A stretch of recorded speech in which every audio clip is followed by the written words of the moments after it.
फरमाते हैं कि मैं ना मजदूर लेने गया, बगदाद के चौक में मजदूर बैठे होते थे, तो मेरी उन मजदूरों में से ना एक नौजवान बच्चे पे नजर पड़ी।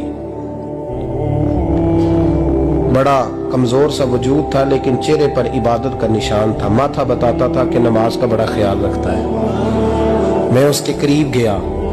चेहरे भी बड़ा कुछ बताते हैं ना, चेहरों में भी बड़ी रानाई होती है। फरमाते मैं करीब गया, मैंने उसको कहा बेटे मजदूरी करोगे? तो कहने लगा मजदूरों में बैठा हूं तो जरूर मजदूरी के लिए ही तो बैठा हूं। तो मैंने कहा कि चलो फिर। कहने लगा नहीं, मेरी कुछ शर्तें। मैंने कहा बताओ? कहने लगा पहली शर्त यह है कि लोग 4 दिनार दिहाड़ी लेते हैं, मैं 3 दिनार लूंगा। मैंने कहा यार बिल तो बड़ी बेहतरीन है, बाकी भी इस तरह की रख ले।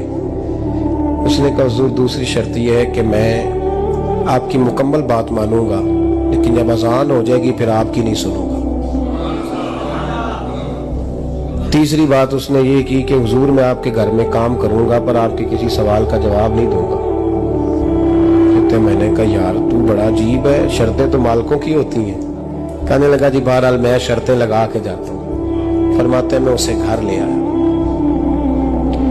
काम मैंने उसको बताया, तो जो काम मजदूर सारे दिन में करता है ना उसने 2 घंटे में कर दिया। हमारे मजदूर सिगरेट पीने में भी तो आधा घंटा लगाते हैं, वो चाय पीने जाए तो पौना घंटा। वहां उनको भी तो दयानतदारी करनी चाहिए कि नहीं करनी चाहिए? मुआहदा किया है ना जी, तो पूरा उतरना चाहिए ना। कहते 2 घंटे में। अब काम जब बंदा शुरू कराता है तो काम और निकल आता है। कहते काम मैंने उसको और बता दिया, वो करने लगा। उसने मिट्टी निकाल के रखी थी बाहर रास्ते में, तो अजान हो गई जोर की। उसने वहीं कुदाल छोड़ी कही और चलने लगा। तो मेरा बेटा कहने लगा इसको जरा बराबर कर दो। कहने लगा चुप कर जा, तेरे बाप से बात हुई थी, जब अजान होती है तो मैं किसी और की नहीं सुनता, सिर्फ अल्लाह रसूल की सुनता हूँ। कहते मस्जिद चला गया, नमाज पढ़ के आया तो दोपहर का वक्त था। मेरी बीबी कहने लगी इसको को खाना खा ले। कहते हमने कहा खाना खा लो। तो कहने लगा मैंने रोजा रखा, रमजान भी नहीं था, नफली रोजा रखा हुआ। फरमाते हैं शाम हुई, मैंने 3 दिनार दिए। तो मैंने कहा तेरा नाम क्या है? कहने लगा मैंने आपसे कहा था मैं किसी सवाल का जवाब नहीं दूंगा। तो वो चला गया। अगले दिन मैं फिर लेने गया उसे, काम कुछ और निकल आए। तो लोगों ने बताया वो सिर्फ हफ्ते वाले दिन आता है। मैंने कहा क्यों? कहने लगे जी वो कहता है मेरा हफ्ते का खर्चा 3 दिनार है, जब 3 दिनार कमा लेता हूं तो बाकी सारा टाइम अल्लाह रसूल की जिक्र में गुजार दिया करता हूं। फरमाते हैं जी अगले हफ्ते मैं फिर लेने गया। मैंने पूरा हफ्ता इंतजार किया कि काम उसी से कराना है। मैं जब गया तो मैंने कहा चलो। कहने लगा मेरी शर्तें याद है ना? और मैंने कहा याद है भाई, साथ चल। फरमाते हैं काम कराया। 2-3 हफ्ते वो आता रहा। 1 हफ्ते में गया तो लोगों ने कहा हुजूर आज नहीं आया। क्यों? कहने लगे बीमार हो गए। कहाँ घर है? कहने लगे बगदाद के कब्रिस्तान के पीछे जो कच्ची आबादी है उसमें रहता है। फरमाते मैं गया, दरवाजे पे दस्तक दी तो कहने लगा हुजूर आप हैं? दरवाजा खोला है, आ जाइए। फरमाते मैं अंदर गया तो मैंने कहा तुम्हें कैसे पता चला मैं आया हूँ? कहने लगा हुजूर अल्लाह वाले हो, आप नहीं आना था, वरना अमीर तो गरीबों का पता लेने कोई नहीं आते।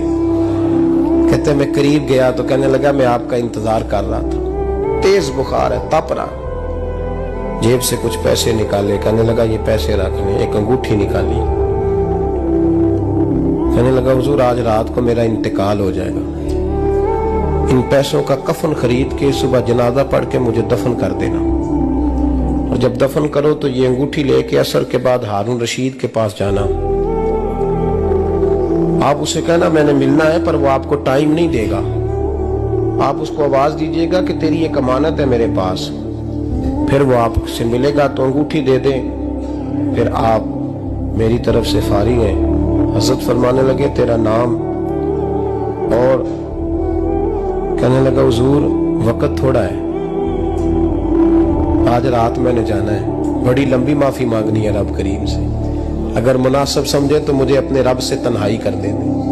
फरमाते मैं आ गया, पर उसकी बातों ने मुझे सारी रात सोने नहीं दिया। फरमाते सुबह बड़ी मुश्किल से सूरज निकला, मैं गया, दरवाजे पे हाथ रखा तो दरवाजा खुला हुआ था। अंदर दाखिल हुआ तो खुशबुएं मेरा इस्तकबाल कर रही थी। जब चेहरे से कपड़ा हटाया तो उसका तो इंतकाल हो चुका। इंतकाल हो चुका है, ऐसे है जैसे किसी का दीदार करके सोया। कहते मैं तो 2 आदमी ले गया था जनाजे पे, पर पता नहीं दुनिया किधर किधर से आई, कहां कहां से। अखां जदों मीटियां जमाना मैनू रोवेगा, अपना ते अपना बेगाना मैनू रोवेगा। फरमाते हैं मैं तो 2 बंदे ले गया था, पर पता नहीं मखलूक कहां कहां से आई। जनाजा पड़ा, दफन किया। हारून रशीद के पास में असर के बाद गया, मैंने बुलाना चाहा पर बादशाह था, मेरी तरफ देखा ही नहीं। मैंने उसको कहा तेरी एक अमानत मेरे पास है। फरमाते हैं मुझे कोने पे ले गया, क्या बात है, कमरे में बुलाया, मैंने अंगूठी दी। हारून रशीद तो चीखे मारने लगा, कहने लगा अंगूठी वाला कहाँ है? मैंने कहा वो तो इंतकाल कर गया। कहने लगा मुझे कब्र पे ले चल। कहते मैं कब्र पे लाया तो वो लेट गया, तड़प के रोने लगा। मैंने कहा मेरा कलेजा फट जाएगा, ना उसने कुछ बताया ना तूने बताया, ये कौन था? तो हारून रशीद कहने लगा ये मेरा बेटा था। मैंने कहा तेरा बेटा और मजदूर?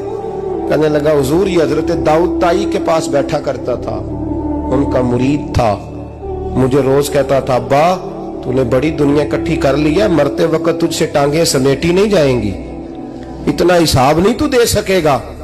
मैं इसको समझा देता, इसकी अम्मा समझा देती। ये रोज हमें कहता छोड़ दो, आ जाओ अल्लाह रसूल की बारगाह में झुक जाएं।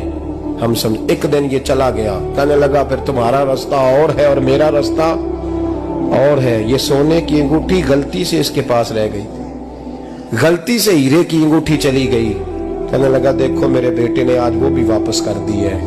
फिर तड़प के कहने लगा हारून रशीद था तो ये मेरा बेटा, पर मेरा मुर्शद निकला, मेरा पीर निकला। भाई जिंदगी तो बड़ी थोड़ी है ना। बाबा साहब ने कहा था उठ फरीदा सुत्या, और दाढ़ी आ गया ही पूर, अग्गा नेड़े आ गया, पिछा रह गया ही दूर। उठ फरीदा सुत्या खलकत वेखन जा, मते कोई मिल जाई बख्शिया ते तू ही बख्शिया जा। उठ फरीदा सुत्या झाड़ू दे मसीत, तू सुते रब जागदा, तेरी डाडे नाल परीत। मेरा रब हमें भी अपनी